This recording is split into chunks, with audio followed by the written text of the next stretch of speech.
40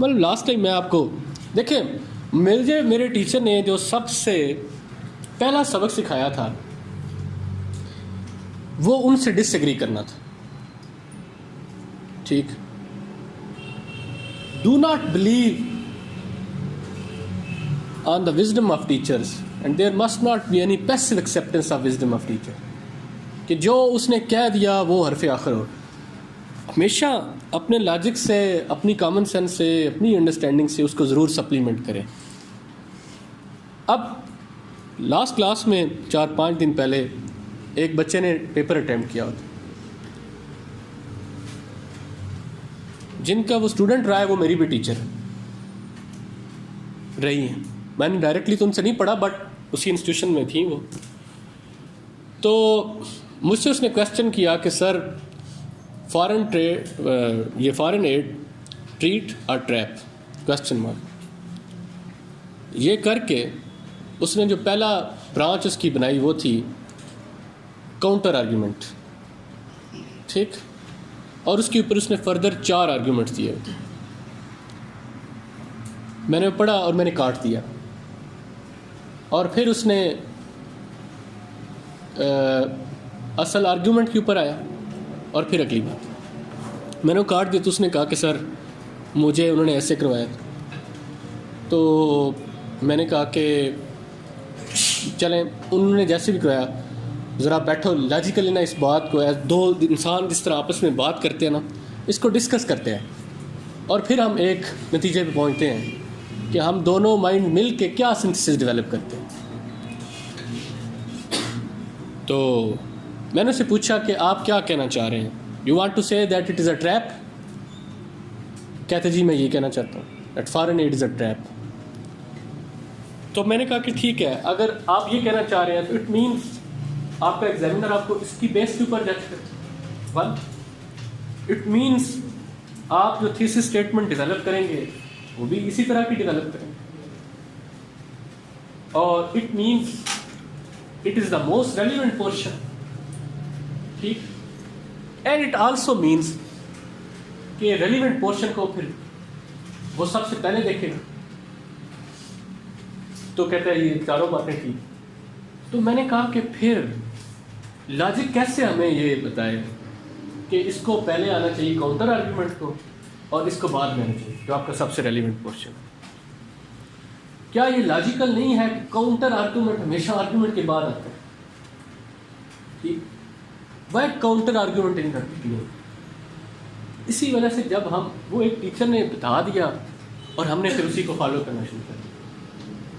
اگر دنیا میں پلیٹو ساکریٹیز کو چیلنج نہ کرتا, one of the greatest student was challenging one of the greatest teacher, and same was the case with Aristotle, one of the greatest student again was challenging one of the greatest teacher.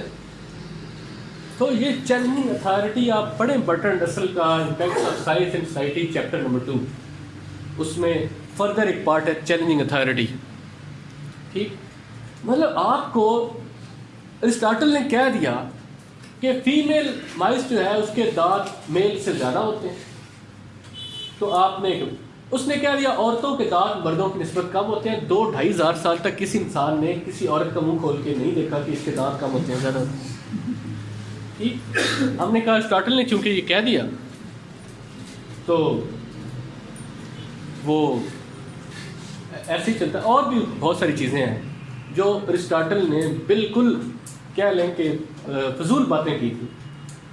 ہم 2-2.5 ہزار سال تک کہتے ہیں کہ یہ کیونکہ یہ ایرسٹاٹل نے کی ہیں تو یہ غلط نہیں ہو سکتا, ٹیچر غلط ہو سکتا.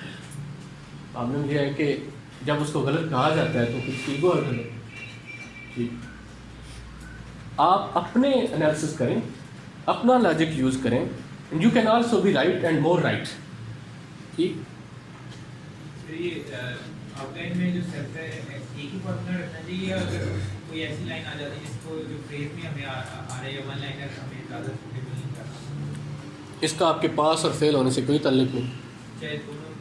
لیکن اگر آپ فریز یوز کر رہے ہیں تو کوشش کریں پھر ساری فریز ہی. اگر آپ one liner self explanatory use کر رہے ہیں سینٹینس تو پھر اسی کو لے کے چلیں, اور اگر آپ بلٹس کر رہے ہیں تو پھر اسی طرح بلٹ. آپ کیا اگر خود سوچیں تو اگر اس طرح کی آؤٹ لائن ہو اور اگر آپ چیک کریں تو ایک جو ہمارا پرنسپل ہے آرگنائزیشن کا، تو ود ان آؤٹ لائن ہم کہیں گے نہیں کہ یار یہ کیسی ہاچ پاچ سی ہے، ڈس آرگنائز سی ہے، یہ پلیٹ میں رکھے ہوئے ان سیب کے ٹکڑوں کی طرح جس میں کوئی چھوٹا کوئی بڑا کوئی چھوٹا کوئی بڑا، تو it is not looking beautiful. تو اس لیے ہونے کو تو وہ ہو سکتا ہے، اس کا آپ اس سے فیل نہیں ہوں گے، اور خدا نہ خواستہ آپ ایسا ہوا ہے کہ آپ آؤٹ لائن بنانی بھول گئے ہیں اور ایسے آپ نے بڑا اچھا لکھ دیا، تب بھی آپ فیل نہیں ہوں گے. بڑے لوگ پاس ہوئے ہیں، ٹھیک. اس لیے ان چھوٹی چھوٹی چیزوں کے اوپر خود کو پریشان نہیں کرنا، but you have to reach till perfection کہ آپ زیادہ سے زیادہ اس کے قریب پہنچیں. سر اس میں یہ ورک پیس پاسبل تھا، اس کے اندر ایک آسپیکٹ ہے جو اکنامک، اس کے علاوہ پولیٹیکل سوشل کلچرل آسپیکٹ ہے.